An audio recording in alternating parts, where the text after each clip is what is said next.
Morning sir. Good morning. Sir कालचा S block खूप चांगला झाला होता, बऱ्यापैकी क्वेश्चन झाले. आले का? बरं. छान. हो.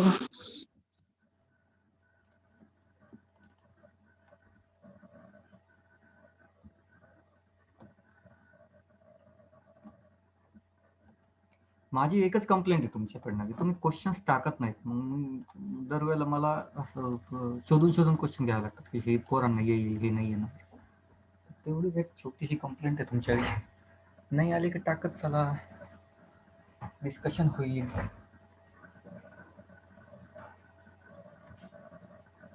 एक अंदाज येतो, बाकी काही नाही.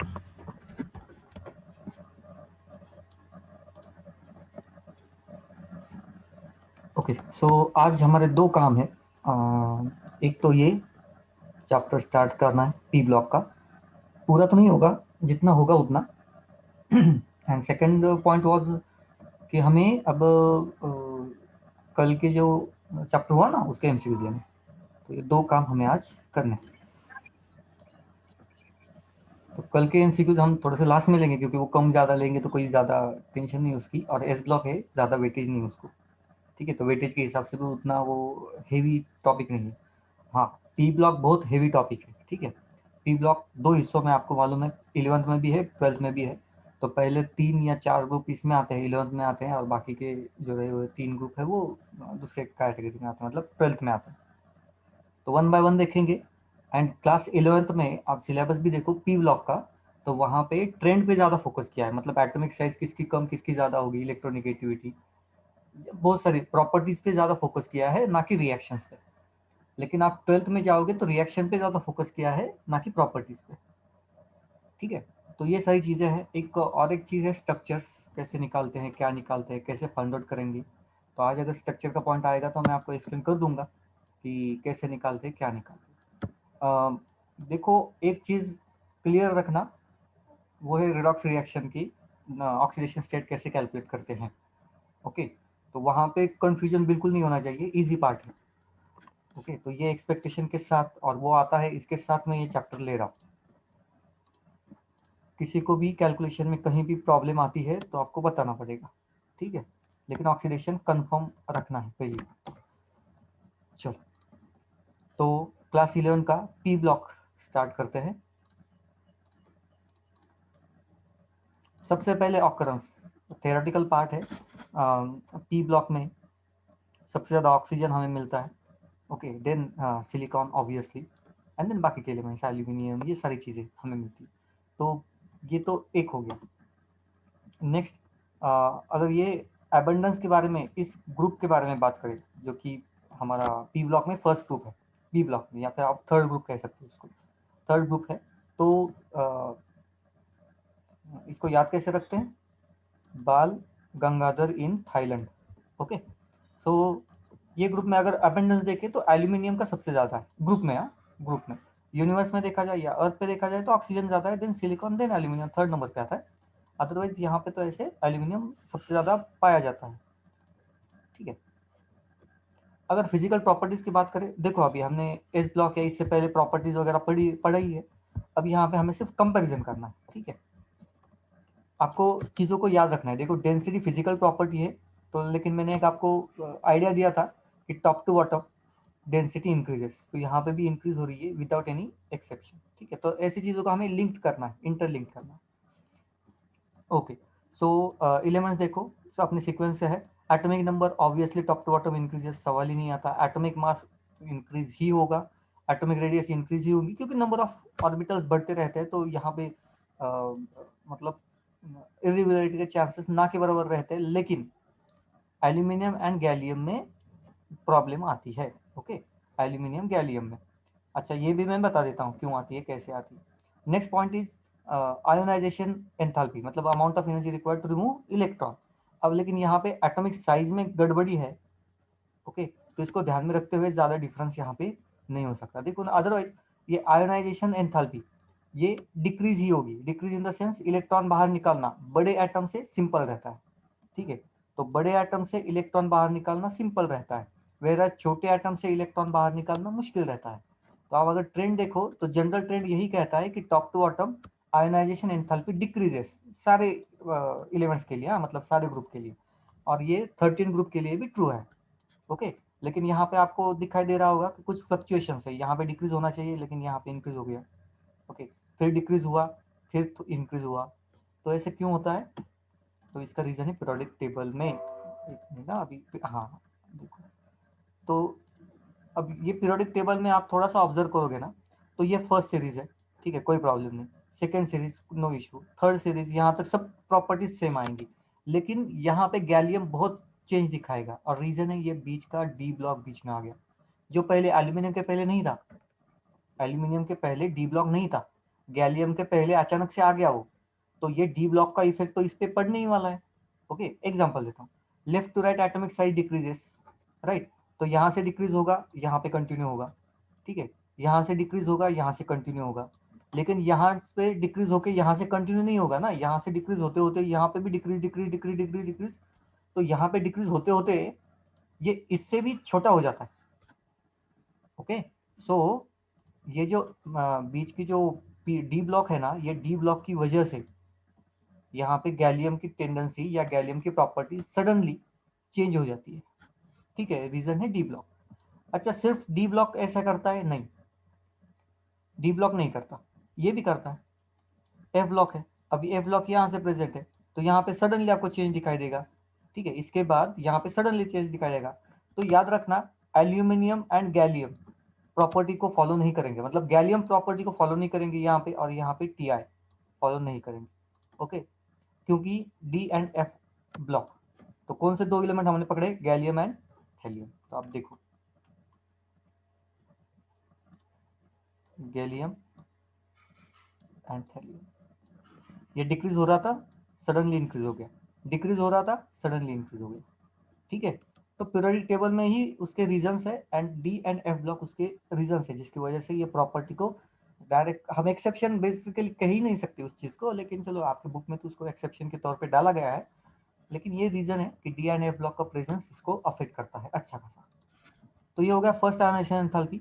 देन सेकेंड इलेक्ट्रॉन को निकालना है, तो जो एनर्जी लगती है उसको सेकेंड आयोनाइजेशन एंथैल्पी, अगेन वो टॉप टू बॉटम डिक्रीज होनी चाहिए, तो वो हमें वही ट्रेंड हमें दिखाई देगा। हाँ, एक्सेप्शन ये दो, फिर से एक्सेप्शन है ही, थर्ड मतलब थर्ड इलेक्ट्रॉन निकालने के लिए जो अमाउंट ऑफ एनर्जी लगती है वही, फिर से वही दो चीज़ें हमें यहाँ पे भी दिखाई देगी।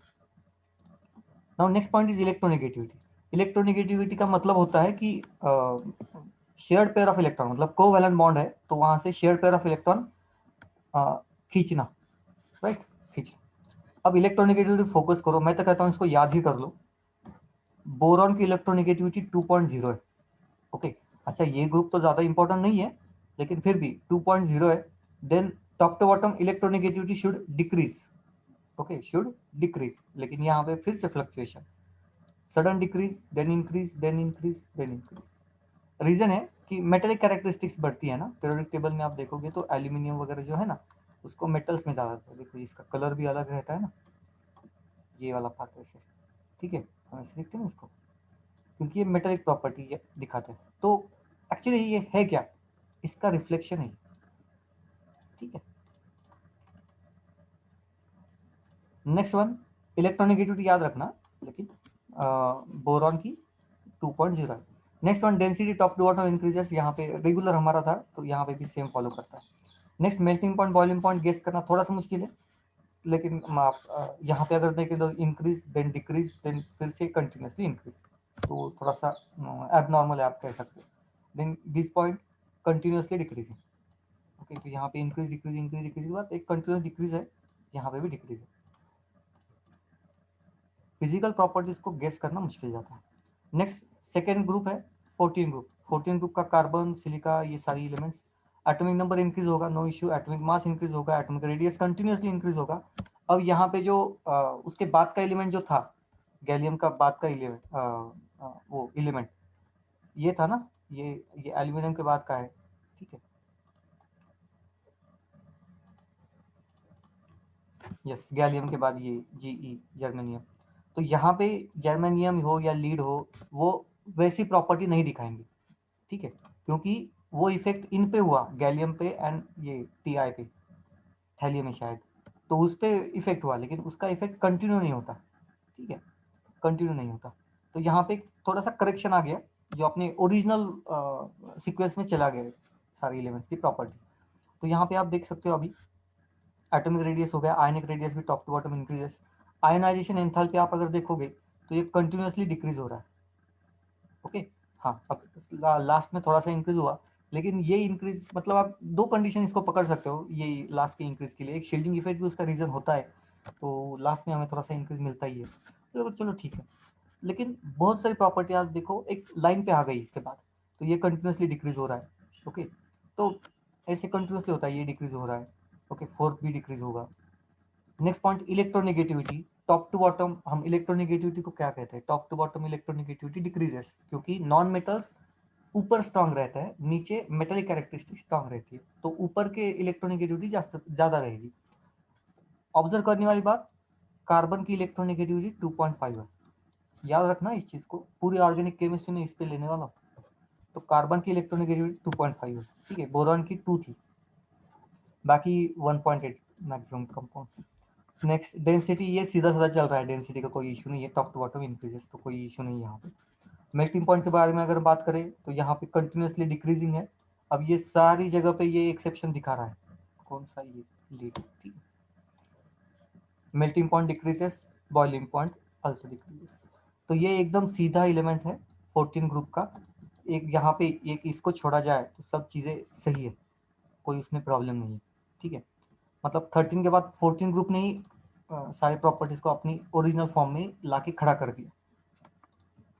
नेक्स्ट अगर 15 ग्रुप के बारे में बात करें, एटॉमिक नंबर इंक्रीज होगा, टॉप टू बॉटम सवाल ही नहीं है, मास नंबर इंक्रीज होगा, एटॉमिक रेडियस इंक्रीज होगा, आयनिक रेडियस इंक्रीज होगा, ओके। तो यहाँ तक तो कोई इशू नहीं है, यहाँ तक कोई इशू नहीं है। नेक्स्ट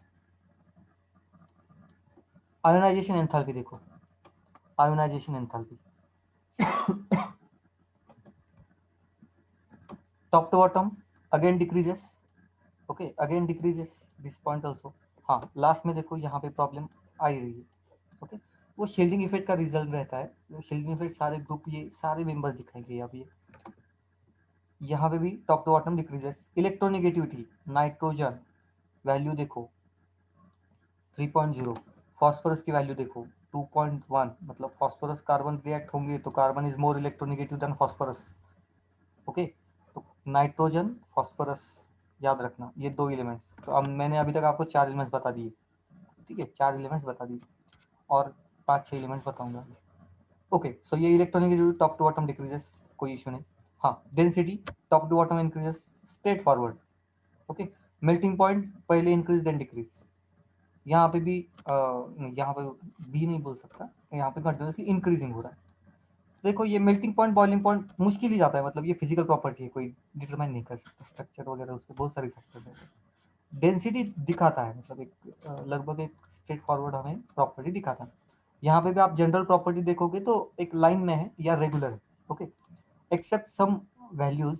अगर आप यहाँ पे ऑब्जर्व करो तो आयनिक रेडियस यहाँ पे सडनली डिक्रीज होगी और यहाँ पे और डिक्रीज होगी आयनिक रेडियस, ठीक है। तो ये एक रीजन होता है, रीजन मतलब एक इफेक्ट हमें दिखाई देता है बेसिकली, अदरवाइज हम एक्सपेक्ट कर रहे हैं कि ये इंक्रीज होगा, okay. Atomic radius top to bottom increases. हाँ, और एक चीज़ है, ये 15 ग्रुप है, 15 ग्रुप के देखो यहाँ पे मतलब सडन डिक्रीज क्यों हो रहा है, तो यहाँ पे नेगेटिव चार्ज है एंड देन यहाँ पे पॉजिटिव चार्ज में कंपैरिजन किया है, तो ये एक मेन रीजन है। लेकिन उसको हम मतलब ना एक्सेप्शन में डाल सकते हैं ना कुछ ये कर सकते हैं, ये कंपैरिजन थोड़ा सा गलत होगा क्योंकि नेगेटिव नेगेटिव का पॉजिटिव के साथ कंपैरिजन गलत है, ओके। तो ये हो गए 13, 14, 15 के एक बेसिक कुछ इंफॉर्मेशन, ओके। ऑक्सीडेशन स्टेट के बारे में अगर हम बात करें तो straightforward group 13 last shell में 3 इलेक्ट्रॉन्स रहते हैं, ठीक है। तो कॉमन ऑक्सीडेशन स्टेट जो हम थ्योरेटिकली गिनते हैं वो ऑक्सीडेशन स्टेट +3, उसके अलावा ये +1 भी दिखा सकता है, क्योंकि ये डुप्लेट भी अगर आउटर मोस्ट डुप्लेट भी स्टेबल है तो ये दिखा सकता है, ओके, मतलब ये इलेक्ट्रॉन बाहर जा सकता है, तो ये +1 दिखा सकता है। सेम यहाँ पे ये +4 +2, ओके, ये +2 और -4 ऑब्वियसली, यहाँ पे थेरोटिकली देखो, ये जो है ना, इसको मैं थेरोटिकली कहता हूँ, ये हर बार दिखाएगा नहीं। थेरोटिकली +5 है, लेकिन प्रैक्टिकली ये दोनों दिखा रहा है +3 या -3। हमें मालूम है ना ऑक्टेट कंप्लीट करना है, तो बेसिकली ऑक्टेट कैसे कंप्लीट करेगा, +3 लेगा तो ज़्यादा ही है, मतलब -3 ऑक्सीडेशन स्टेट में जाएगा तो ज़्यादा ईजी है उसके लिए। लेकिन ये ग्रुप्स अलग अलग ऑक्सीडेशन स्टेट दिखा सकते हैं। ओके, अलग अलग ऑक्सीडेशन स्टेट दिखा सकते हैं, ये उसके एग्जाम्पल्स हैं।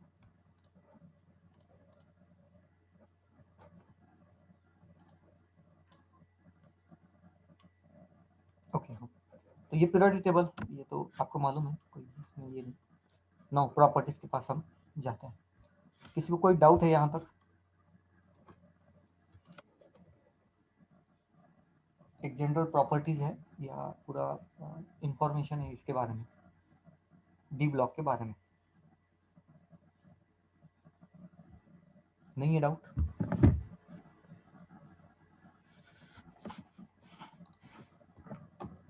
Okay,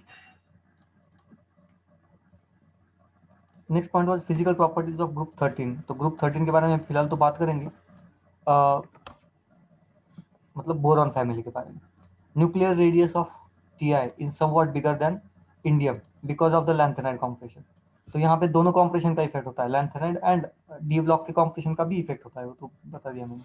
down the group oxidation state changes from +1 to +3, +1 to +3 due to inert pair effect. तो +1 से +3 में +3 तक चला जाता है due to inert pair effect. अब इनर्ट पेयर इफेक्ट का मीनिंग समझो। देखो यहाँ पे लास्ट में ऑक्सीडेशन स्टेट 100% ये होगी, ठीक है। अब क्योंकि पहले जो एटम्स रहते हैं ना, पहले एटम छोटे रहते हैं, तो छोटे एटम में से इलेक्ट्रॉन बाहर निकालना बहुत मुश्किल है। ओके, इलेक्ट्रॉन बाहर निकालना मुश्किल, इसलिए जनरल ऑक्सीडेशन स्टेट ऊपर के एलिमेंट्स के लिए +1 रहती है। ओके, +1 रहती है। लेकिन जैसे जैसे आप नीचे जाओगे एटॉमिक साइज बड़ी होती जाती है, एक पॉइंट। एंड सेकेंड पॉइंट, जो इनर ऑर्बिटल्स रहते हैं, वो इनर ऑर्बिटल्स एक शील्डिंग इफेक्ट बनाते हैं, ठीक है। तो ये शील्डिंग इफेक्ट बनाएंगे तो ये न्यूक्लियस आउटर मोस्ट इलेक्ट्रॉन को, मतलब इस इलेक्ट्रॉन्स को, ये दोनों तीनों इलेक्ट्रॉन्स को, तो आउटर मोस्ट इलेक्ट्रॉन को ज्यादा अट्रैक्ट नहीं कर पाते। तो इससे होता क्या है, जहां पे एक इलेक्ट्रॉन जाना चाहिए था या अभी तक जा रहा था, जैसे जैसे एटॉमिक साइज बढ़ती है तो यहाँ से एक नहीं 3 इलेक्ट्रॉन्स चले जाते हैं, क्योंकि न्यूक्लियस का इस पे ज्यादा होल्ड नहीं है, ठीक है। न्यूक्लियस का ज्यादा अट्रैक्शन फोर्स नहीं है, होल्ड नहीं है। तो इसका रिजल्ट है कि ये oxidation state changes from +1 to +3। तो ऊपर तो +1 रहेगा, लेकिन जैसे जैसे शील्डिंग इफेक्ट बढ़ेगा ये +3 में कन्वर्ट होगा। तो यहाँ पे आप देख सकते हो changes from +1 to +3 due to inert pair effect, ठीक है। Next, high melting point of boron is because of its icosahedral, I don't know ये वर्ड, तो इसको मैं देखता हूँ, आइसोहेड्रल या दूसरा कुछ स्ट्रक्चर होगा। बेसिकली क्रिस्टलाइन स्ट्रक्चर है, बाकी कुछ नहीं। तो उसके क्रिस्टलाइन स्ट्रक्चर की वजह से ये हाई मेल्टिंग पॉइंट रहता है। तो एक चीज़ याद रखना, melting point and boiling point को प्रेडिक्ट नहीं कर सकते। मतलब ये अगर प्रेडिक्ट करना ही है तो कैसे प्रेडिक्ट करना पड़ेगा, तो आपको क्रिस्टलाइन स्ट्रक्चर मालूम होना चाहिए, बीसीसी, एफसीसी, एम्प्टी का, दोनों का, जिसका कंपैरिजन कर रहे हो। एंड देन एम्प्टी स्पेस कहाँ पे है, कहाँ पे नंबर ऑफ मॉलिक्यूल्स ज़्यादा है, तो उसके बेसिस पे हम प्रेडिक्ट कुछ कमेंट कर सकते हैं, अदरवाइज नहीं। Next point, aluminium is amphoteric. Amphoteric का मतलब समझते हो, मेटल नॉन मेटल दोनों की तरह प्रॉपर्टी दिखाता है। Boric acid is an extremely delicate monobasic acid. तो बोरिक एसिड सबसे डेलिकेट है, या सबसे नहीं कह सकते, लेकिन ज़्यादा डेलिकेट है, बहुत जल्दी रिएक्शन में चला जाता है, ठीक है। हाँ, ये जो एल्यूमिनियम कह रहे हैं ना हम, amphoteric, it's mainly based on chemical properties. Chemical मतलब वो इलेक्ट्रोनिगेटिविटी क्या दिखाएगा, रिडक्शन पावर कितनी होगी, इसके बेसिस पे, ठीक है, या आयनाइजेशन एंथैल्पी कितनी होगी, इसके बेसिस पे हम कैलकुलेट कर रहे हैं।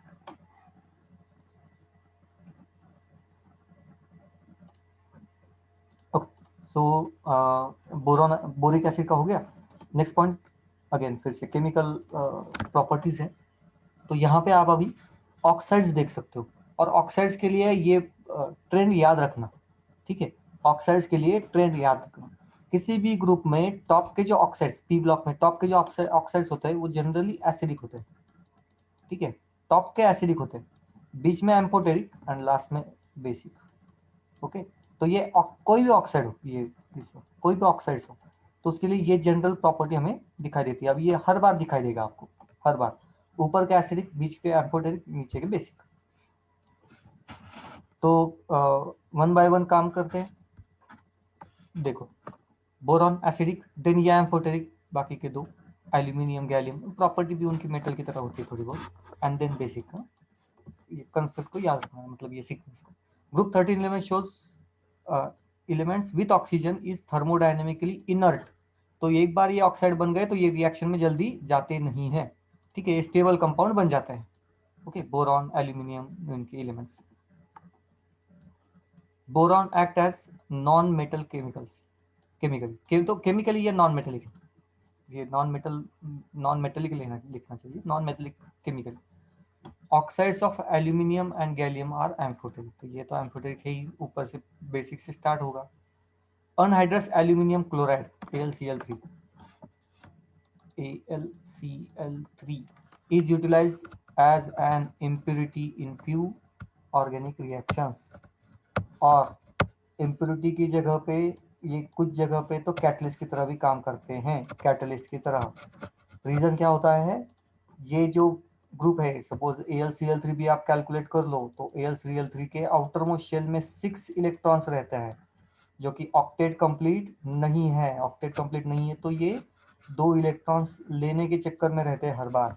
इसलिए ये आप इसको मतलब यहाँ पे तो इम्प्योरिटी का है, कुछ जगह पे इम्प्योरिटी, कुछ जगह पे एज अ कैटलिस्ट भी काम करते हैं ये, तो ये जानबूझ के डाले जाते हैं, ठीक है, क्योंकि ये इलेक्ट्रॉन्स को बहुत इजीली अट्रैक्ट करते हैं अपने पास। ओके, इलेक्ट्रॉन को अट्रैक्ट करेंगे, तो ये बहुत इंपॉर्टेंट फंक्शनैलिटी है इस पूरे ग्रुप के बारे में बात करें। और यहाँ पे तो पहले दो ज़्यादा इंपॉर्टेंट है। नेक्स्ट ऑक्साइड्स के बारे में बात करें तो देखो, ग्रुप 13 पूरा जो मैं आपको ट्रेंड बता रहा था ना, acidic, amphoteric, basic, acidic, amphoteric, acidic, amphoteric, basic. Okay, so हर बार ऊपर के एसिडिक, बीच के एम्फोटेरिक, लास्ट के बेसिक। तो ये एक्सेप्शन सिर्फ ये है, एक्सेप्शन मतलब ये इतना हो ही नहीं सकता कि ये बेसिक तक चला जाए, लेकिन सीक्वेंस सेम है, acidic, amphoteric and basic her bar. Okay, हाँ, अगर आपको ये ट्रेंड भी आए कि सबसे ज़्यादा एसिडिक टू बेसिक सीक्वेंस में लिखो, तो ये स्ट्रेट सीक्वेंस रहेगा, ठीक है, एलिमेंट्स का स्ट्रेट सीक्वेंस रहेगा।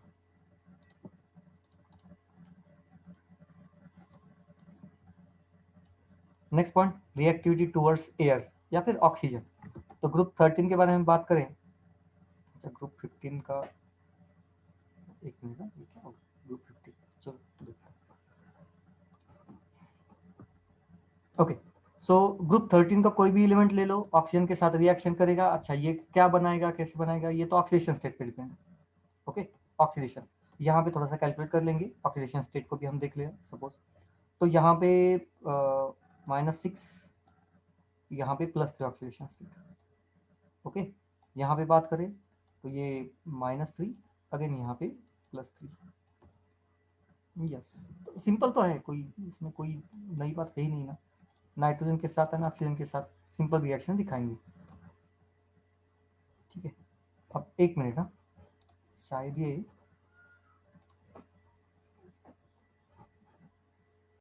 इस स्लाइड पे ना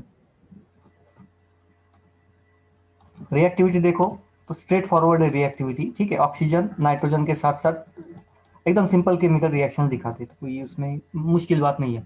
ग्रुप 14 ऑक्सीडेशन स्टेट कितना दिखाते हैं, या तो +4 दिखाते हैं, ठीक है, या -4 दिखाते हैं, या फिर कुछ जगह पे हमें कार्बन वगैरह मालूम है ना, वो -2 पे भी, सॉरी +2 भी दिखा सकते हैं। ये भी है, कार्बन मोनोऑक्साइड, कार्बन डाइऑक्साइड, ये भी दिखाते हैं। ओके, 15 ग्रुप एलिमेंट्स के बारे में बात करें तो ऑक्सीडेशन स्टेट इनका क्या रहता है, या तो +3, कुछ जगह पे +5। तो यहाँ पे अगर हम कैलकुलेट करें तो P4O6 ऑक्सीडेशन स्टेट मुझे फास्फोरस की काउंट करनी, 12 डिवाइडेड बाय 4 इज बिकम 3, ठीक है, तो यहाँ पे +3 ऑक्सीडेशन स्टेट। और यहाँ पे अगर मैं बात करूँ तो सेकेंड इसमें 10 into 2 20 divided by 4 +5 oxidation state +3 oxidation state, ठीक है। डिपेंड किस पे? ऑक्सीजन के अबेंडेंस पे। बाकी तो रिएक्शंस आगे देखेंगे हम, ऑक्सीजन के अबेंडेंस पे या फिर टेम्परेचर या कंडीशंस आप बोल सकते हो उसको, ओके। सो उस पर डिपेंड रहता है कि प्रोडक्ट कौन सा बनेगा। आगे आर्सेनियम भी वही इस पे आता है +3 ऑक्सीडेशन स्टेट पे। तो पहले तो +3 ऑक्सीडेशन स्टेट बहुत ज़्यादा स्टेबल एंड कॉमन, ओके। लेकिन +3 की जगह पे +5 भी दिखा सकता है, एक्सेप्ट नाइट्रोजन, क्योंकि डी ब्लॉक नहीं होता, ओके। हाँ, नाइट्रोजन, फिर आपको नाइट्रोजन नहीं दिखाता, HNO3 में दिखाता है, ओके। तो HNO3 में दिखाता है, लेकिन यहाँ पे एक कोऑर्डिनेट बॉन्ड प्रेजेंट है, तो कोऑर्डिनेट बॉन्ड के थ्रू ये +5 ऑक्सीडेशन स्टेट दिखा सकता है, अदरवाइज ये 5 कोवैलेंट बॉन्ड नहीं बना सकता, ओके। तो नाइट्रोजन में डी ब्लॉक नहीं होता, याद रखना इस चीज को। नेक्स्ट, एक मिनट, क्या हाँ, most of the element of group 13 14 15 elements are unaffected in by water। तो वाटर के साथ रिएक्शन देते नहीं है, या तो डिजोल्व हो जाएंगे या फिर अनरिएक्टेड रहेंगे, ठीक है। तो हाइड्रोजन के साथ आगे रिएक्शन देखेंगे, स्टेबिलिटी ऑफ डाइहाइड्रोजन इंक्रीजेस, अच्छा ये हाइड्रोजन के साथ, ओके। तो वाटर के साथ कोई रिएक्शन वगैरह नहीं होती मोस्ट ऑफ द एलिमेंट्स। अब एल्यूमिनियम, टिन, ये रहे मेटल की प्रॉपर्टी। मेटल वाटर में डाल दोगे, वो भी प्योर फॉर्म में, तो हर बार हाइड्रोजन गैस तो बाहर निकलती ही निकलती है।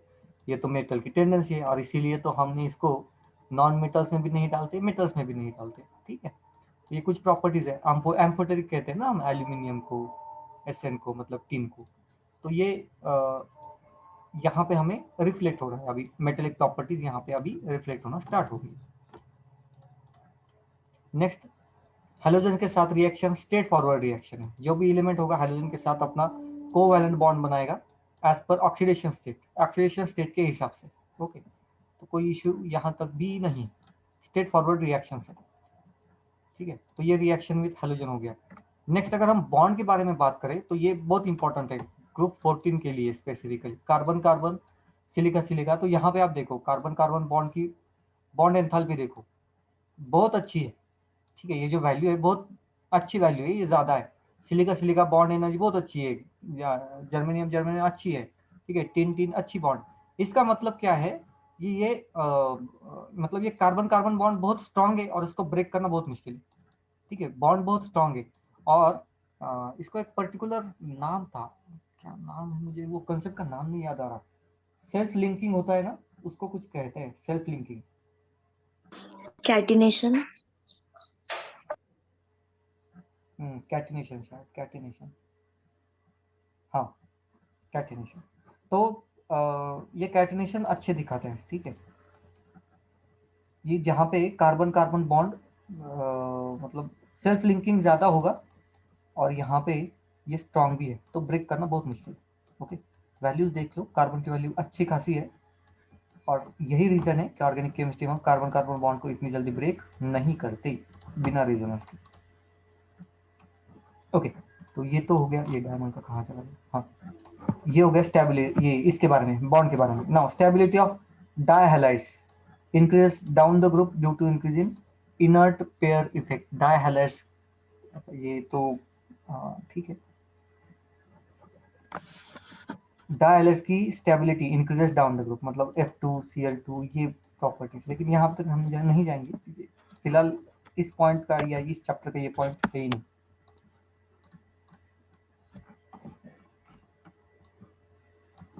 नेक्स्ट पॉइंट, एलोट्रॉपी के बारे में बात करें तो ये पूरे इसमें जो एलोट्रॉप्स है उसके बारे में अगर हम बात करें, फर्स्ट एलोट्रॉप कार्बन, मतलब वो उसका diamond. when solid elements exist in different crystalline forms with different physical properties such as color, density, melting point, etc. the phenomenon is called as allotropy। Carbon का एलोट्रॉप दो होते हैं, general हमें मालूम है वो, वैसे दो से ज़्यादा भी होते हैं, लेकिन डायमंड एंड ग्राफाइट, ठीक है। तो ये दो एलोट्रॉप्स कहते हैं उसको, सारी प्रॉपर्टी अलग अलग। डायमंड के बारे में बात करें, पूरा क्रॉस लिंक स्ट्रक्चर है या पॉलीमर की तरह स्ट्रक्चर है, क्रॉस लिंक स्ट्रक्चर। बॉन्ड के बारे में बात करें तो covalent bond, carbon carbon bond बहुत स्ट्रांग है, अभी हमने देख लिया। Hybridisation sp3, bond angle 109, and कोई भी आप रिंग ले लो तो वो 6 मेंबर रिंग है। यहाँ पे आप कोई भी रिंग ले लो, ठीक है, कोई भी रिंग, तो आपको 6 मेंबर रिंग दिखाई देगी, कहीं पे भी कैसे भी ले लो, ठीक है। तो 6 मेंबर रिंग से ये बनता है।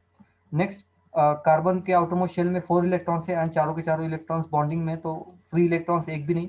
फ्री इलेक्ट्रॉन नहीं मतलब कंडक्टिविटी दिखाने का सवाल ही नहीं आता, ठीक है। तो ये सारी चीज़ें हो गई डायमंड के बारे में। हाँ, ये टफेस्ट वगैरह रहता है क्योंकि कोई भी एक एटम को बाहर निकालना मुश्किल है, क्योंकि इसको बाहर निकालने के लिए बाकी के 4 एटम्स उसके सपोर्ट में आ जाते हैं, और ये 4 एटम वो भी ब्रांचिंग में रहते हैं, मतलब उसके सपोर्ट में बाकी के 4 एटम्स।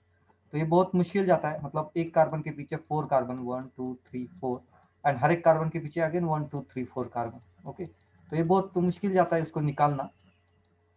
अच्छा, 3 कार्बन, 4 नहीं, 3 कार्बन इसके पीछे। तो ये कंपैरेटिवली मतलब लॉजिकली कि इसको निकालना बहुत मुश्किल जाता है, ये कार्बन डायमंड को ब्रेक करना बहुत मुश्किल जाता है, ठीक है। बहुत सारी जगह पे इसका यूज़ करते हैं, इवन स्टोन कटिंग में भी डायमंड का यूज़ करते हैं। वो रियल डायमंड्स मतलब डायमंड होते हैं, लेकिन वो क्या कहेंगे, सस्ते डायमंड रहते हैं, सस्ते डायमंड, अफ्रीकन ब्लैक डायमंड्स वगैरह, वो इस टाइप के रहते हैं।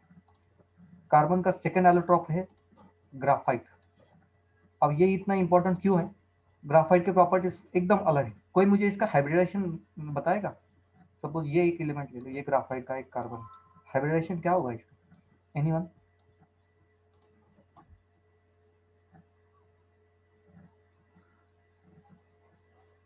कोई बताएगा हाइब्रिडाइजेशन क्या होगा इसका? sp what? sp2। Okay, hybridisation sp2 होगा क्योंकि कोई भी एक कार्बन 3 बॉन्ड दिखाता है, और 3 बॉन्ड मतलब sp2 हाइब्रिडेशन। कार्बन के आउटरमोस्ट शेल में 4 electrons, out of 4 3 electrons bonding में चले गए, 1 अनपेड इलेक्ट्रॉन रहा, तो यहाँ पे सारे कार्बन के पास एक अनपेड इलेक्ट्रॉन प्रेजेंट है। ओके, और यही रीजन है कि वो इलेक्ट्रिसिटी कैरी करते हैं या कंडक्टिविटी दिखाते हैं, thermal as well as electrical conductivity graphites दिखाते हैं, और अच्छी खासी दिखाते हैं। First point. Second point, hybridisation sp3 है, तो और प्लेनर भी आपको स्ट्रक्चर दिखाई दे रहा है, बॉन्ड एंगल 120 डिग्री के आसपास रहता है। थर्ड पॉइंट, अगर ये इलेक्ट्रिक कंडक्टिविटी दिखाएंगे तो यहाँ पे देखो ये एक प्लेन पे है, ये प्लेन में ये एग्जिस्ट करते हैं, ये एक प्लेन है, ठीक है। यहाँ पे कार्बन का एक पॉलीमर है, ऐसे कंसिडर करो, और ये सेकंड पॉलीमर है जो सेकंड प्लेन की तरह काम करता है, देन ये थर्ड प्लेन है। और एक चीज ऑब्जर्व करने जैसी, ये प्लेन और ये प्लेन केमिकली बाउंडेड नहीं है। ओके, नेक्स्ट, ये प्लेन और ये प्लेन केमिकली बाउंडेड नहीं है। ओके, और यहाँ पे इसको प्रूव करने के लिए यहाँ पे आप डिस्टेंस भी देख सकते हो, तो यहाँ पे जो डिस्टेंस है दो कार्बन के बीच में, ये हार्डली 141.5 पिकोमीटर। ओके, तो यहाँ पे अगर आप हाइट देखो या डिफरेंस देखो तो लगभग डबल है। ओके, या डबल से ज़्यादा ही है। तो यहाँ पे डिस्टेंस बहुत ज़्यादा है क्योंकि केमिकल बॉन्ड कोई भी प्रेजेंट नहीं होता। नाउ इसकी एक यूनिक प्रॉपर्टी निकलती है इसकी वजह से। सपोज ये ग्राफाइट का लेयर, ये ऐसा है सपोज ग्राफाइट, ठीक है, और हम अगर कंडक्टिविटी यहाँ पे पॉजिटिव चार्ज कनेक्ट करें और यहाँ पे नेगेटिव चार्ज कनेक्ट करें सपोज, ओके, तो होता क्या है, ये यहाँ से यहाँ इलेक्ट्रॉन, सॉरी यहाँ इलेक्ट्रॉन, यहाँ से यहाँ जब इलेक्ट्रॉन मूव करेंगे या कोई भी डायरेक्शन से, तो इलेक्ट्रॉन जब भी मूव करेगा ये अपने प्लेन से मूव करेंगे, जो कि इजी है और डिस्टेंस भी बहुत कम है, ठीक है। तो यहाँ पे इलेक्ट्रॉन्स की मूवमेंट बहुत मुश्किल नहीं होता उसका, बहुत इजीली इलेक्ट्रॉन की मूवमेंट होती है, और हमें कंडक्टिविटी अच्छी मिलेगी, रेजिस्टिविटी कम मिलेगी। लॉजिक है, ठीक है, कोई प्रॉब्लम नहीं यहाँ तक। लेकिन कब? जब आप इस एंगल से एनालिसिस करोगे। अगर आपने एंगल चेंज कर दिया, आपने पॉजिटिव चार्ज यहाँ पे लगा दिया, नेगेटिव चार्ज नीचे लगा दिया, तो पूरा गड़बड़ हो जाती है। अब इस इलेक्ट्रॉन को ऐसे लेयर्स को कट करते हुए, जंप करते हुए नीचे जाना पड़ेगा, और लेयर्स में डिफरेंस ज़्यादा है, तो डिफरेंस ज़्यादा है मतलब एनर्जी ज़्यादा लगती है, तो सारे के सारे इलेक्ट्रॉन्स यहाँ से यहाँ पास नहीं हो सकते, मतलब conductivity should decrease, resistivity should increase. ये एक यूनिक प्रॉपर्टी है ग्राफाइट की। ग्राफाइट को आप अलग अलग मतलब प्लेन से आप एनालिसिस करोगे कंडक्टिविटी का, तो अलग अलग रीडिंग देता है, ठीक है, ये सेम रीडिंग कभी नहीं देगा। और उसका रीजन इसके स्ट्रक्चर में छिपा हुआ है। ओके, ये समझ में आया कि कोई डाउट है यहाँ पे? कंडक्टिविटी क्यों अलग अलग रहती है?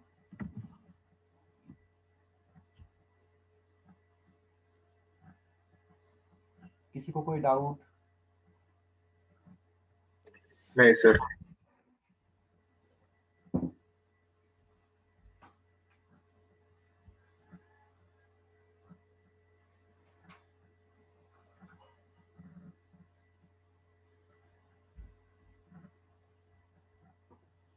ओके,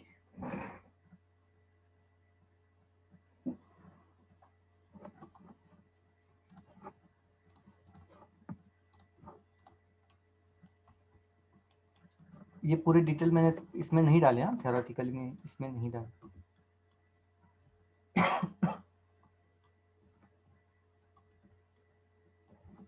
अच्छा, 1 मिनट बाकी है तो मैं सेशन को डिस्कनेक्ट करने जा रहा हूँ, वापस से ज्वाइन करना सकते।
नीट की डेट आ गई,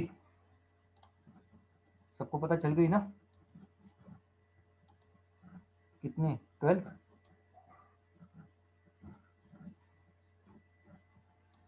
12 सितंबर फाइनल, मतलब कहा तो है 12 सितंबर, अब बोल नहीं सकती इनका क्या, 3-4 बार हो गया उनका भी डेट आगे पोस्टपोन करना।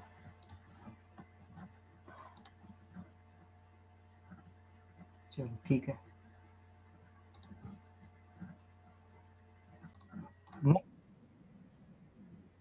कार्बन का एलोट्रॉप है फुलेरेंस। फ्लोरेंस मतलब क्या रहता है, तो 60 कार्बन का एक सॉकर शेप या सर्कुलर एक बंच ऑफ एटम्स रहते हैं, ठीक है, मॉलिक्यूल नहीं कह सकते, बंच ऑफ एटम ही कहना पड़ेगा। तो carbon 60 as a shape like soccer ball, मतलब football, and called buckminsterfullerene, okay, या फिर बकी बॉल। इट कंटेन्स, हाँ, इस पे क्वेश्चन आता है, 20 hexagonal and 12 pentagonal fused rings of carbon, 20 hexagonal, 20 6-member ring, and 12 5-member ring, okay. तो ये दोनों चीजें इस पे क्वेश्चन आता है, एक दो बार आ गया था। The compound K3C60 behaves as an superconductor below 18 degree kelvin, 18 kelvin.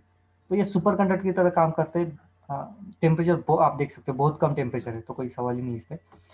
And K3C6, अब यहाँ पे देखो होता क्या है, ये कंडक्टिविटी क्यों दिखाते हैं, जहाँ पे भी 5-member रिंग है, यहाँ पे देखो ये 5-member रिंग है ना, तो ये कार्बन पे एक अनपेड इलेक्ट्रॉन प्रेजेंट है, यहाँ पे एक अनपेड इलेक्ट्रॉन, इसके पास एक अनपेड, इसके पास एक अनपेड, इसके पास। बॉन्डिंग देखो ना कितनी हो गई, या इसके यहाँ पे भी देखो, तो ये भी एक, हर एक कार्बन के पास अनपेड इलेक्ट्रॉन प्रेजेंट है, ओके। 4 बॉन्ड तो हो ही नहीं सकते ना, यहाँ पे देखो ये 6-member रिंग है ना, ये वाला, तो इसके पास भी कहाँ 4 बॉन्ड बन रहे हैं, नहीं बन रहा। ये एटम देखो 3 बॉन्ड बनता है, ये एटम 3 बॉन्ड बन रहा है, तो एक अनपेड इलेक्ट्रॉन रहता है, तो ये सवाल ही नहीं उस चीज का कि कंडक्टिविटी दिखाएंगे। अदर ये कार्बन नैनो ट्यूब्स, ग्राफीन, बहुत सारे ये कार्बन नैनो ट्यूब्स या ग्राफीन का आप स्ट्रक्चर देख सकते हो, एक प्लेन की तरह स्ट्रक्चर रहता है, ठीक है। यहाँ पे भी अनपेड इलेक्ट्रॉन बहुत ज्यादा रहते हैं, कंडक्टिविटी अच्छी खासी दिखाई देगी, ओके। लेकिन फिर से वही बात, इसके भी लेयर्स पे लेयर्स रहते हैं, तो ये यूनिडायरेक्शनल में अच्छा दिखाइएगा। Okay, next carbon monotubes. ये मोनोट्यूब्स इस तरह से वही छोटे छोटे ट्यूब्स रहते हैं।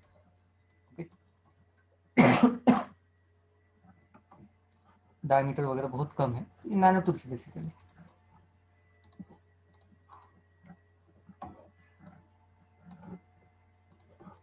Next allotropes of phosphorus. Sir आवाज कट होतो है, सर आवाज कट होतो? मुलांना कन्फर्म करा, आवाज कट होतोय?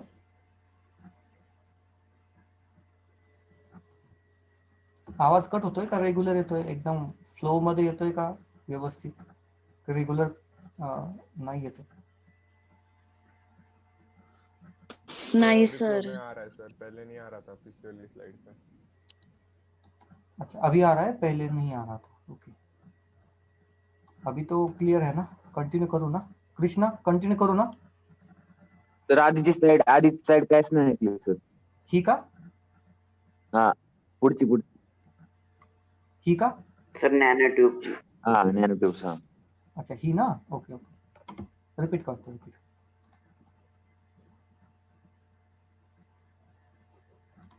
एक मिनट, हाँ रिपीट करतो। हाँ, ओके। सो पहली बात तो हमने ये एलोटॉप देख लिया कार्बन 60 का, ठीक है। ये दूसरा एलोटॉप है, कार्बन मोनोट्यूब्स कहते हैं इसको। मोनोट्यूब्स मतलब ये प्लेन में बनाते हैं। ये भी ग्राफीन जो है ना, पहला ये ग्राफीन एंड ये मोनोट्यूब्स। तो ग्राफीन के बारे में पहले बात करते हैं। ग्राफीन एक प्लेन में दिखाई देता है and again electrical property unique रहेगी। यूनिक इन द सेंस जो पहले ग्राफाइड का था ना, सेम ग्राफीन का भी सेम कंडीशन है, ठीक है।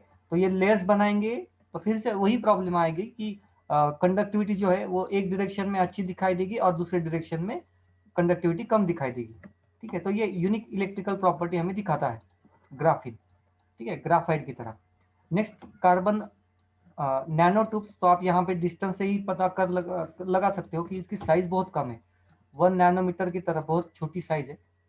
तो डायमीटर भी बहुत छोटा रहता है, लेकिन ये ट्यूब शेप है तो उसको हम नैनो ट्यूब कहते हैं। तो इसमें कोई बहुत बड़ी बात नहीं है। हाँ, hybridisation sp3 sp2 1 unpaired electron.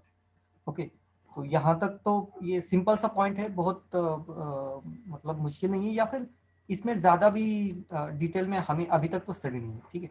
Otherwise nano technology में बहुत ज़्यादा डिटेल में जाना पड़ता है, और डिटेल में है nano technology. Even size change करोगे तो कलर भी चेंज होते हैं कंपोनेंट्स के, लेकिन उसके उतने डिटेल में हमें नहीं है नैनो टेक्नोलॉजी के बारे में, या फिर ये शेप्स वगैरह है वो भी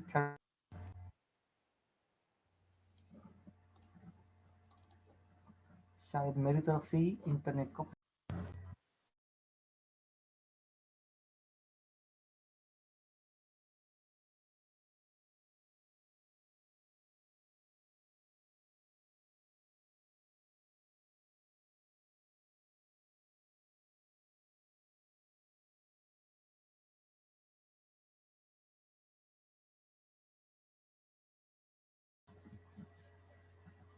मेरी आवाज आ रही है ना सबको अभी?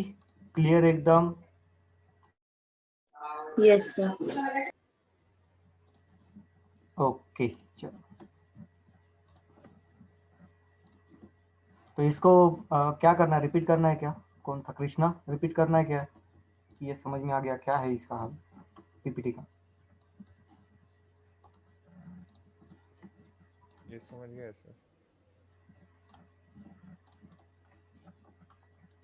आगे बढ़ते हैं।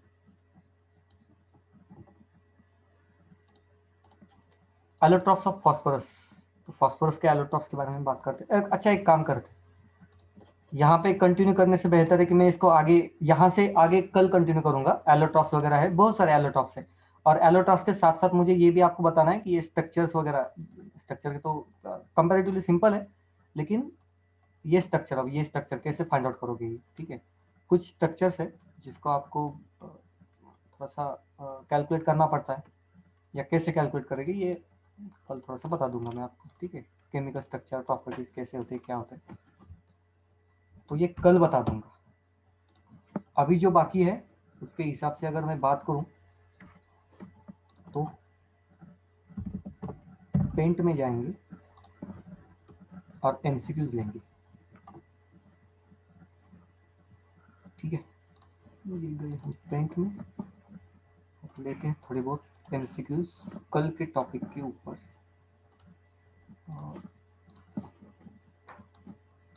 रैंडमली ले रहा हूँ, एक मिनट बाद।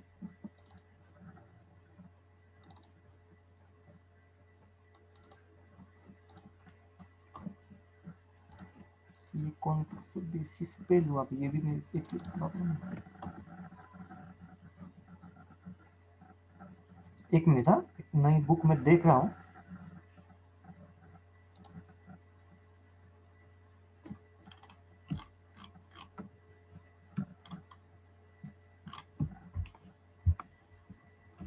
इसमें क्वेश्चंस तो है, आंसर कहाँ है?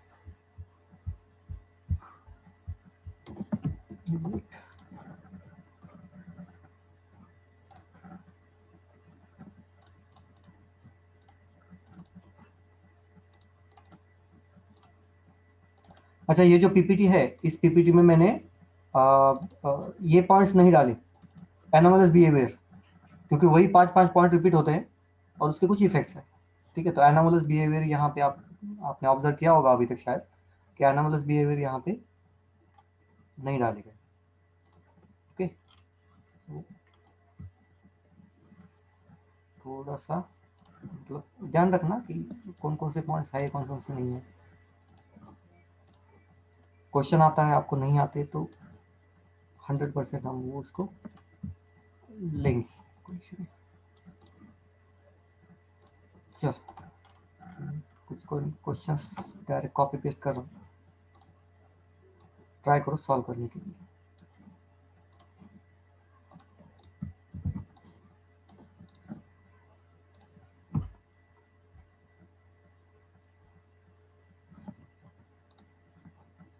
Question number 1. It is because of inability of ns2 electrons of the valence shell to participate in bonding that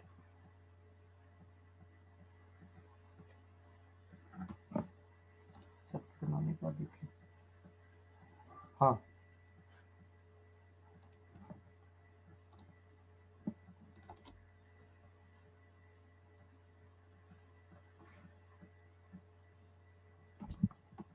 question समझ में आया कि नहीं? इट इज बिकॉज मतलब ऐसे होता है, क्यों? It is because of inability of ns2 की इनएबिलिटी, मतलब ns2 के इलेक्ट्रॉन्स की inability. So inability of ns2 electrons of the valence shell, जो कि वैलेंस शेल ही होगा, n लिखा है ना valence shell, to participate in bonding. तो ns2 के इलेक्ट्रॉन्स बॉन्डिंग में पार्टिसिपेट नहीं कर सकते, इस वजह से ऐसे होता है। अब ये क्या होता है? तो ये 4 ऑप्शन दिए। तो ns2 की वजह से क्या होता है, उनकी इनएबिलिटी की वजह से क्या होता है? तो Sn2+ is oxidizing while Pb4 is reducing, या फिर ये उसके reverse, Sn+2 and Pb+2 are both oxidizing and reducing. इसके लिए पीरियोडिक टेबल सामने रखना जरूरी है। तो एक मिनट में पीरियोडिक टेबल लेके आता हूँ कहीं से। तो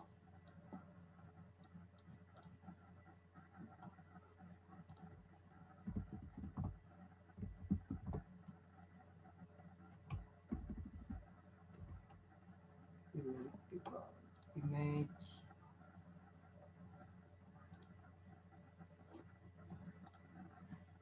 कॉपी, यहाँ पे आओ, पेस्ट करो, बढ़ाओ।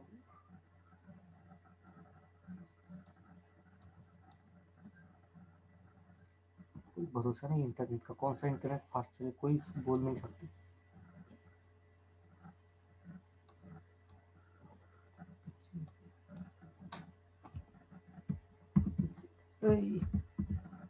अरे चला गया ये,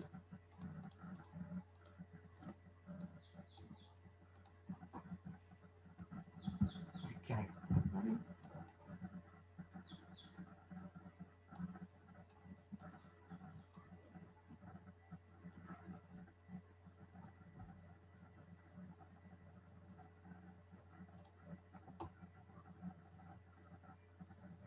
okay, so we are discussing about Sn and Pb।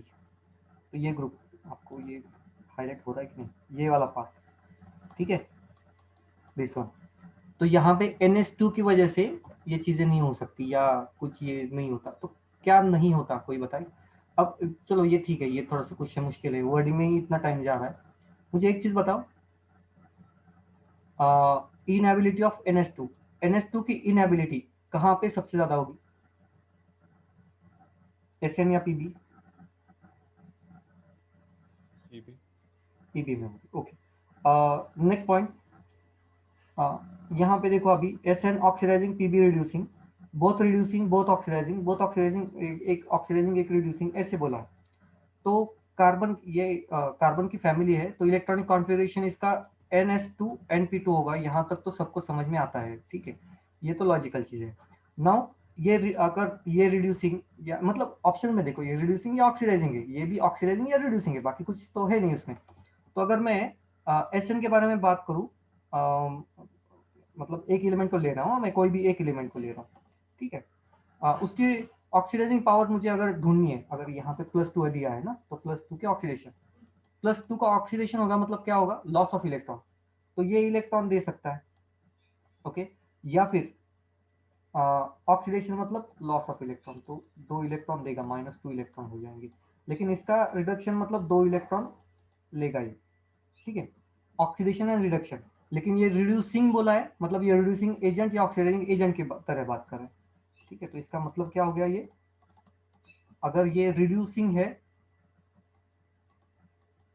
मतलब खुद का ऑक्सीडेशन होगा, 2 इलेक्ट्रॉन्स बाहर, ठीक है। एंड पीबी के बारे में बात करें, रिड्यूसिंग है, खुद का ऑक्सीडेशन, ओके। अब आपको इसको कैसे समझाऊं, ओके, वन बाय वन जाते हैं। First option SN2+ is oxidising, तो अगर ये ऑक्सीडाइजिंग है, ऑक्सीडाइजिंग एजेंट, मतलब इसने 2 इलेक्ट्रॉन्स लेने चाहिए, ओके, 2 इलेक्ट्रॉन्स एक्सेप्ट करने चाहिए, तो यहाँ पे तो टेंडेंसी है नहीं कि वो 2 इलेक्ट्रॉन एक्सेप्ट करे, फर्स्ट, ठीक है। And PB4+ is reducing, PB4+ is reducing, reducing का मतलब क्या होता है, देखो पहले इस पॉइंट को समझो, रिड्यूसिंग का मतलब क्या होता है, खुद का होना ऑक्सीडाइज, एंड ऑक्सीडेशन मतलब लॉस ऑफ इलेक्ट्रॉन, ठीक है। तो क्या ये +4 के बाद कोई इलेक्ट्रॉन दे पाएगा, तो पॉसिबल नहीं है, राइट। अगर ये रिड्यूसिंग होना चाहिए PB4+, इसने इलेक्ट्रॉन देने चाहिए, पहले से 4 इलेक्ट्रॉन्स दिए उसने, क्या वो इलेक्ट्रॉन दे पाएगा, तो नहीं दे पाएगा। तो कोई भी अगर +4 में है तो रिड्यूसिंग में नहीं हो सकता, पहला पॉइंट। क्या ये समझ में आया सबको कि नहीं, यस और नो, कि रिपीट करूं? सर एक बार रिपीट करो ना। अच्छा चलो,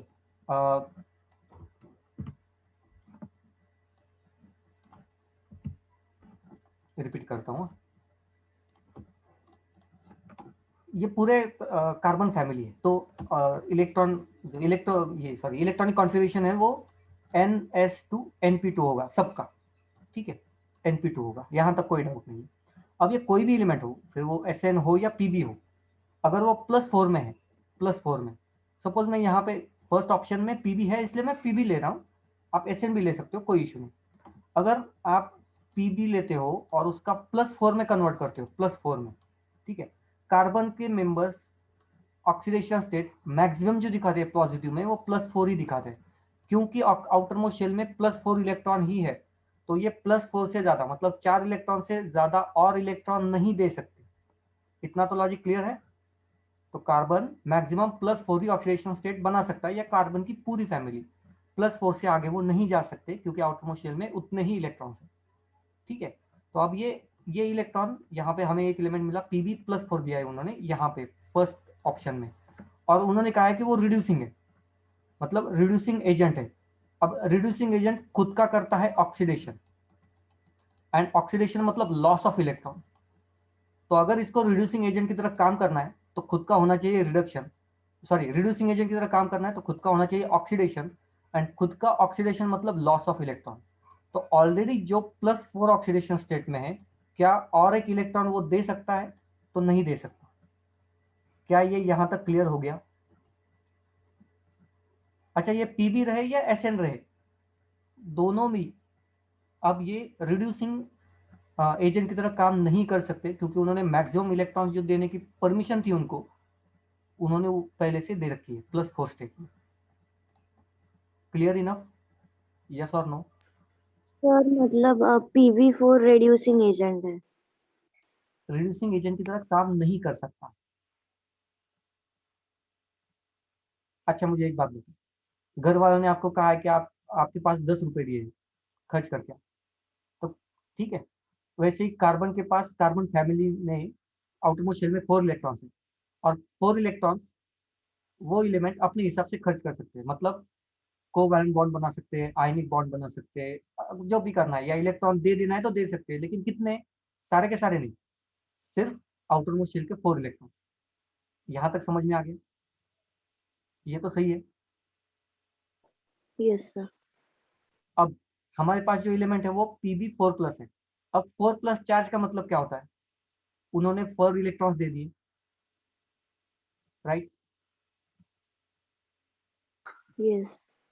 अब 4 इलेक्ट्रॉन दे दिए जो कि वैलेंस इलेक्ट्रॉन थे ऑब्वियसली, क्या उसके बाद और वो इलेक्ट्रॉन दे सकता है? नो। अब हमें मालूम है कि अब ये इलेक्ट्रॉन नहीं दे सकता, और उन्होंने ऑप्शन में कहा है कि ये रिड्यूसिंग एजेंट की तरह काम करता है। Pb4+ रिड्यूसिंग एजेंट की तरह काम करता है। रिड्यूसिंग एजेंट किसे कहते हैं? जो खुद का करे ऑक्सीडेशन, और खुद का ऑक्सीडेशन मतलब लॉस ऑफ इलेक्ट्रॉन। तो 4 इलेक्ट्रॉन के बाद कोई इलेक्ट्रॉन ये दे ही नहीं सकता, तो ये रिड्यूसिंग एजेंट कैसे हुआ? Got it? Yes sir. बाकी लोगों को, कौशल, कृष्णा, लोकेश, क्लियर इनफ?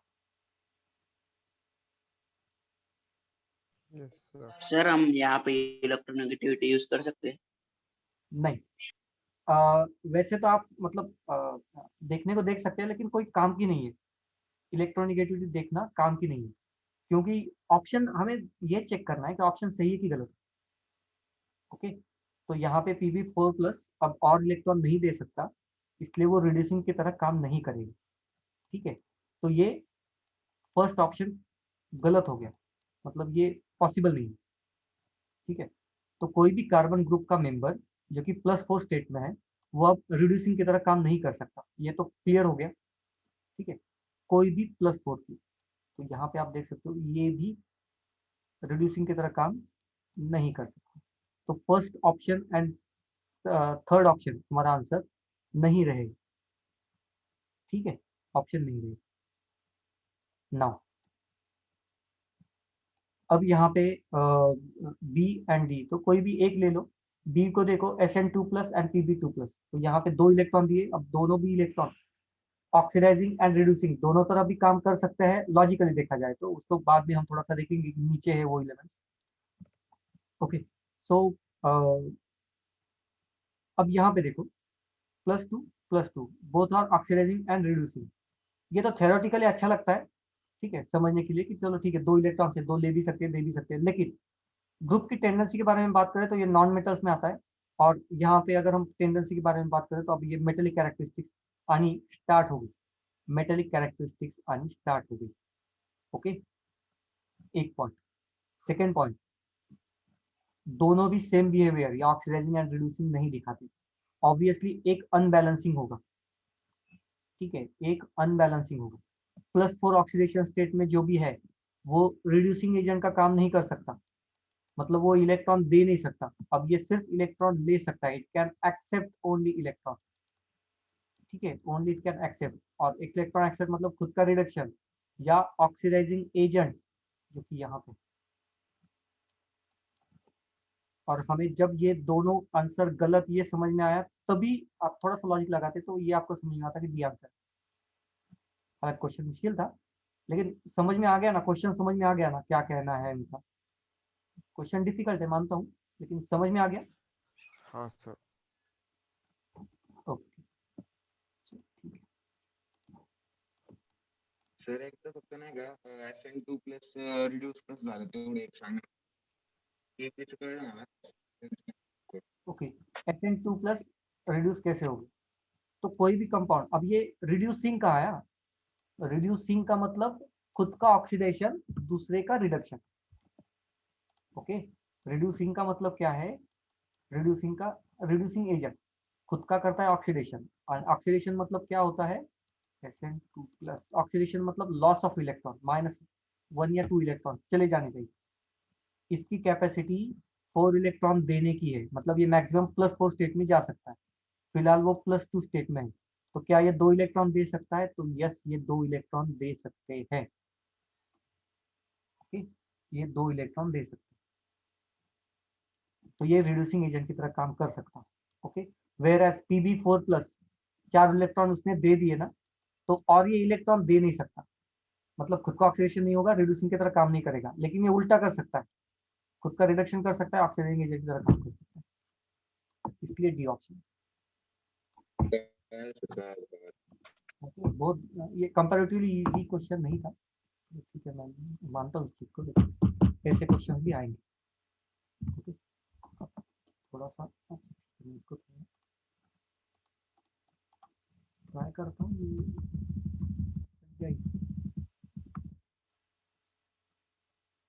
नहीं होता, एक मिनट को डालना पड़ेगा फिर से।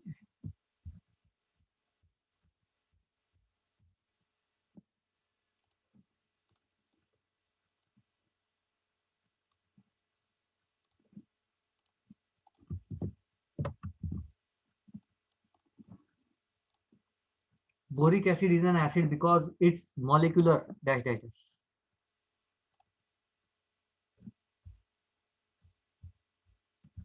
देखो तो,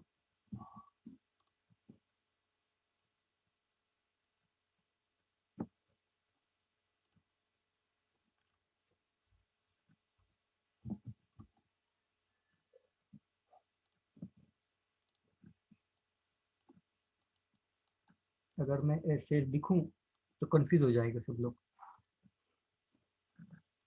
फिर भी लिखूंगा तो सही। क्या बात है, करेक्ट है लोकेश, कौशल करेक्ट है, वेरी गुड। एक्सपेक्टेशन नहीं थी, मुझे लगा आप फंस जाओगे यहाँ पे, very good. Okay, answer is C, और रीजन इसका ये है कि इसका ऑक्टेट कंप्लीट नहीं होता, उसको इलेक्ट्रॉन की जरूरत है, तो जो वाटर में जो OH- बनते हैं ना, तो वो OH- का वो इसके साथ कनेक्ट करके BOH 4 टाइम्स माइनस ये कंपाउंड बना देते हैं, ठीक है। तो आंसर है सी इसका, ये एसिड है क्योंकि वो वाटर में से OH- एक्सेप्ट करता है, ठीक है। इसके आगे मैं पूछूं, ये कौन से कंसेप्ट के हिसाब से एसिड है, मतलब अरेनियस या लेविस या Lowry Brønsted?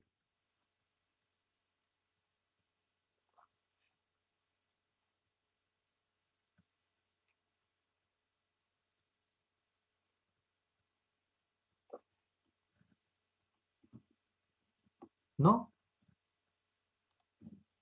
Answer is Lowry Bronsted theory के हिसाब से। अरेनियस ने सिर्फ इतना कहा था, हाइड्रोजन देना या OH- देना एसिड बेस रिस्पेक्टिव। अरेनियस, ये लॉरी ब्रॉन्स्टेड ने कहा था आइदर हाइड्रोजन डोनर या OH- acceptor, and vice versa for acid and base के लिए। तो अरेनियस के हिसाब से ये OH- एक्सेप्टर है ना, तो सॉरी अरेनियस नहीं, लॉरी ब्रॉन्स्टेड के हिसाब से ये बेस है, OH- एक्सेप्टर, ठीक है। Question number 3, AlF3 soluble in HF only in presence of Kf. It is due to the formation of dash dash. देखो क्या फॉर्मेशन होता है,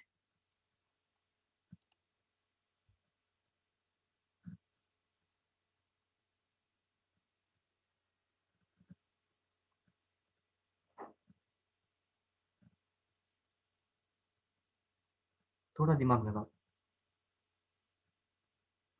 थोड़ा ट्राई करो अभी।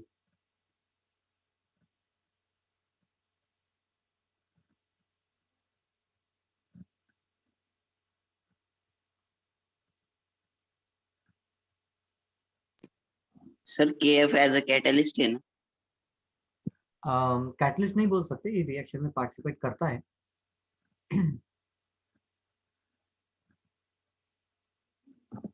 कॉम्प्लेक्स कंपाउंड है, इनऑर्गेनिक केमिस्ट्री का थोड़ा सा नॉलेज आपको यूज करना पड़ेगा, ठीक है, ट्राई तो करो, मतलब आई एम नॉट एक्सपेक्टिंग कि 100% सही आएगा आपका, गेस तो आप कर ही सकते हो। इनऑर्गेनिक केमिस्ट्री यहाँ पे यूज करनी है, मतलब कॉम्प्लेक्स कंपाउंड का थोड़ा सा नॉलेज यहाँ पे यूज करना है।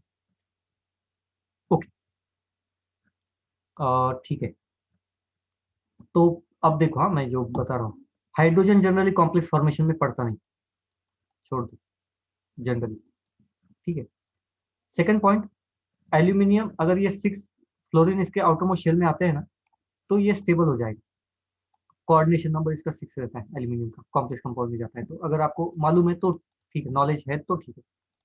अदरवाइज दूसरा इसका रीजन है कि ये हाइड्रोजन तो जाता नहीं, मतलब आपने कितने अभी तक कॉम्प्लेक्स कंपाउंड देखे जहाँ पे हाइड्रोजन पार्टिसिपेट करता है एज अ लिगैंड, तो पॉसिबल ही नहीं है ना, क्योंकि लिगैंड की तरह काम करने के लिए आपके पास इलेक्ट्रॉन रिचनेस होनी चाहिए, इलेक्ट्रॉन रिच स्पेसीज आप होनी चाहिए, हाइड्रोजन नहीं होता। तो ये दो ऑप्शन तो यहीं पे चले गए।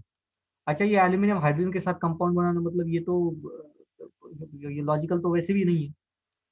ओके, सिर्फ ये ऑप्शन बचता है B answer, correct answer. Okay, तो ये थोड़ा सा गेस टाइप था, या फिर आप कॉम्प्लेक्स कंपाउंड अगर आपके पास है, नॉलेज है, तो आप इसको टैकल कर पाएंगे। रिस्की क्वेश्चन रहते हैं ऐसे, ठीक है। इस टाइप के क्वेश्चन को पहले एक ही काम करना है, 50-50, मतलब लास्ट में नोट डाउन करना है, और जो नहीं हो सकते उसको मार्क करो, ठीक है, और जो हो सकते हैं उसमें से थोड़ा सा स्टडी करो, या फिर आप गेस वर्क कर सकते हो। कंडीशन अगर आपके टारगेट फुलफिल नहीं होता तो, जितने क्वेश्चंस आप दिमाग में लेके चल रहे हो, अगर वो नहीं होते सॉल्व, तो आपको ये सारी चीजें करनी, अदरवाइज नहीं। Question number 4, the stability of +1 oxidation state among aluminium gallate, मतलब वो पूरा ग्रुप दिया है, increases in the sequence, +4 oxidation state का सीक्वेंस किस हिसाब से इंक्रीज होगा, ऐसे उन्होंने बोला। +1 ऑक्सीडेशन स्टेट का सीक्वेंस किस हिसाब से इंक्रीज होगा।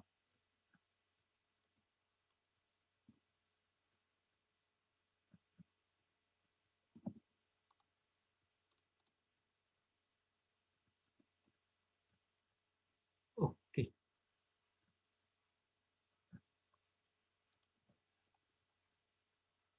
+1 ऑक्सीडेशन स्टेट का सीक्वेंस, एल्यूमिनियम या पूरे एलिमेंट्स के बारे में बात करें, NS2NP1, NP1। ओके, जब ये ग्रुप इनर्ट बिहेवियर करेगा, रिएक्शन में ना जाए, इनर्ट बिहेवियर करेगा, तब पॉसिबल है कि ये +1 ऑक्सीडेशन स्टेट दिखा। ओके, इनर्ट की तरह बिहेव करना चाहिए। कहाँ पे ये इनर्ट की तरह बिहेव कर सकते हैं, टॉप या बॉटम, दो ही ऑप्शन, बीच के ऑप्शन छोड़ दो, मतलब ये टॉप एंड बॉटम के हिसाब से आइदर ए या बी, तो ये बीच के ऑप्शन छोड़ दो।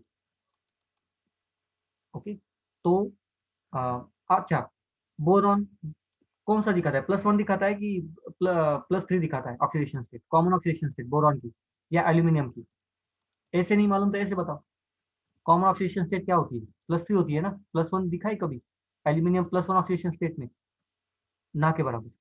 तो +1 ऑक्सीडेशन स्टेट एल्यूमिनियम के पास मिनिमम, आंसर आएगा ए, AlF3, AlCl3, AlBr3, सारे 3 में देखे हमने, बोरॉन को +3 में देखा, +1 में नहीं, ठीक है।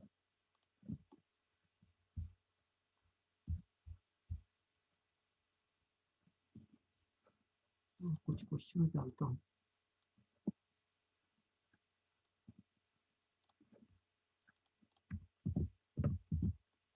Which of the following structure is similar to graphite? Graphite के तरह कौन सा स्ट्रक्चर होता है आउट ऑफ दिस। अच्छा, एक मिनट, मैं पी ब्लॉक के क्वेश्चन ले रहा हूँ, मुझे लेने थे एस ब्लॉक के क्वेश्चन। चलो इसका एक मिनट, तभी मैं ढूंढूं कि ये सब क्या है। आप लोगों ने भी नहीं बताया कि ये क्वेश्चन, कुछ क्वेश्चन ऐसे हैं कि out of group.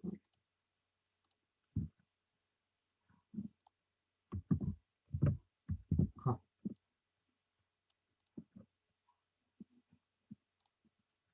S block, ionic mobility of which of the following alkali metal ion is lowest when aqueous solution of their salts are put under an electrical field? Li.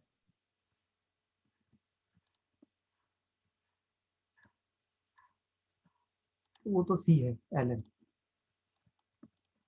Next, the suspension of shake lime in water, अच्छा ये भी हमने लिया था शायद, milk of lime कहते हैं।